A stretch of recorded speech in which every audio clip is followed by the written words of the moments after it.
This recording is classified and was obtained from a patient interview at a military mental health facility.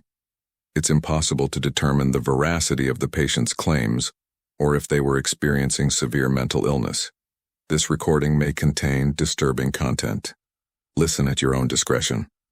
I never expected to be telling this story under such bizarre circumstances. But before I can begin, I have to explain what happened to me first. It was a cold and dark November evening, and I was driving back from the usual boring reunion with the old college friends. And then, suddenly, my car broke down in the middle of nowhere on the desolate highway. My phone, of course, had no signal, so I had no way to call for roadside assistance. At this point, I had no option left but to wait until morning and start walking towards the nearest gas station to get some help.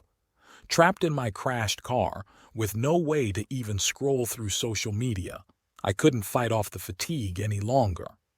I closed my eyes, hoping for some much-needed rest. At some point, I fell asleep, not sure for how long. But my peaceful dreams were shattered by a haunting symphony emanating from the nearby woods.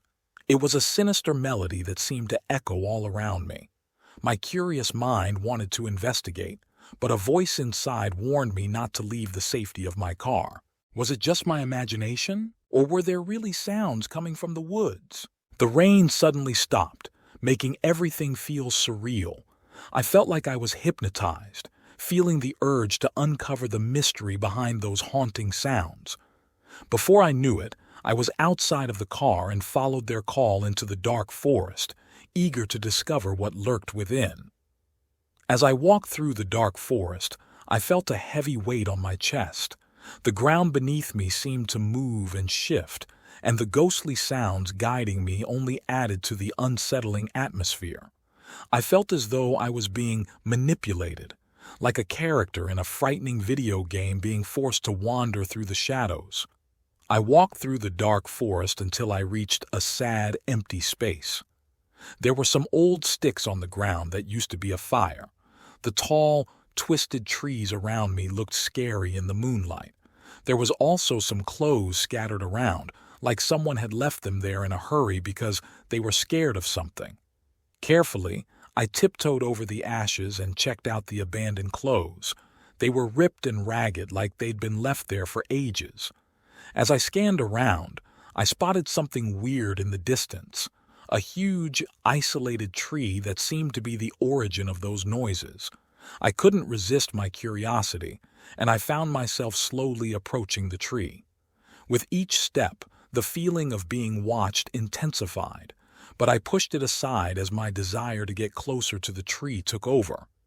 As I neared the tree, I noticed a hollow at its core and an unsettling aura emanating from it. As I peered inside, a mysterious light glowed from within. Despite my gut telling me to turn back, I couldn't resist peeking inside. My hands were shaking as I leaned against the trunk and stuck my head into the hollow. The weak white light suddenly became blinding, and I instinctively shut my eyes. When I opened them again, I wasn't in the forest anymore. It was like being in a completely white void with no walls or floors. I blinked in confusion as I looked around the white void. It was disorienting and unsettling, like I had suddenly been transported to another dimension. As I proceeded with caution, though I couldn't be certain if my sense of direction was still reliable, a mysterious figure materialized in the distance. It was like a shadow made of broken glass, and I knew it had to be the source of those noises. I couldn't make out its appearance, but one thing was for sure. It wasn't human. Those mesmerizing sounds had me under their spell, drawing me closer to the shapeless form. I kept walking, but no matter how many steps I took, it stayed just as far away. As I still tried to reduce the gap between us, I noticed that the figure seemed to shift and twist in a mesmerizing display of fractals. It was becoming more human-like, but still unrecognizable. And then, all of a sudden, the distance between us shrank. As I stood near this being, I couldn't help but notice its ethereal consistency, as if it were a hologram.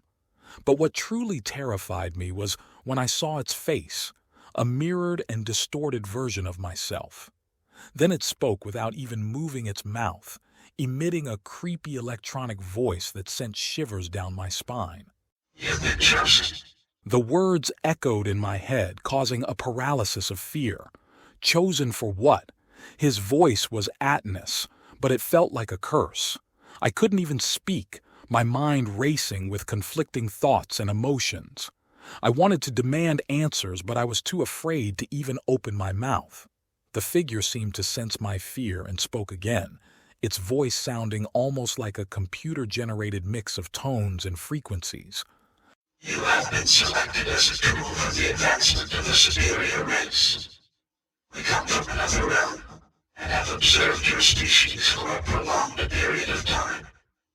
Your destructive actions have reached an irreparable stage, menacing the very existence of your planet.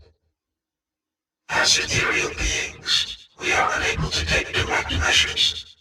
Therefore, it is necessary for us to infiltrate your society and reduce your numbers, potentially leading to its eradication. It is imperative that this planet follows its natural course.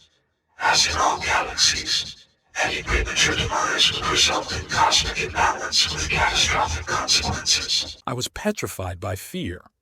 This explanation meant I was about to die, or, at the very least, losing control of my own body. Why me? Why not a powerful politician? I finally managed to ask with a feeble voice. Substituting a regular individual attracts less attention than taking a public figure like a politician. This way we can operate discreetly to avoid detection and interference. Not that mere humans could impede our actions. It is akin to your actions with lab rodents, simply another element of an equation. At this point, I started to feel the creepy vibrations fading away. I looked down at my hands and saw them breaking apart like digital pixels, merging into the blinding whiteness around me. The creepy being continued to stare at me as this happened. Your existence has come to an end, human. Do not fear, for there will be no pain.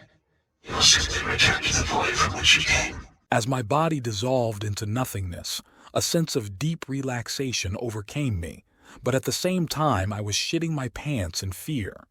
Then the hologram vanished, and then suddenly I was engulfed in darkness.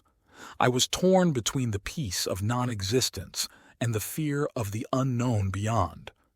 Surprisingly, I woke up in my car like it was all a terrible dream. My mind was blown. I seriously thought I was dead. But nope, it was just a freaking nightmare. It was morning and I was ready to walk to the gas station. But then I was like, screw it, let's try starting the car. And guess what? It actually freaking worked. So I made my way back home, feeling like the happiest guy on the planet. I got out of the car and saw my neighbor smoking on her porch. She didn't even say hi. And her dog? He barked like crazy at me. Screw it. I was exhausted, so I ran inside to use the bathroom and take a well-deserved pee. But when I looked in the mirror, there was no me. That's when it hit me. I was stuck in another dimension, with no way back to my physical self. I'd been wandering in this parallel universe for quite a long time now. I can't say how much it has been, for I'm not even sure concepts like time and space exist in this dimension. The things I've witnessed are beyond explanation, and my mind is struggling to process it all. Now, after what seemed like an eternity, I've finally managed to get back into my real body. I don't know if this is a temporary or permanent condition. I realize that I'm in a mental health institute, though I don't know what this body did to deserve to be here. You have to listen to me, doctors. It wasn't me. It was this body that did those crazy things.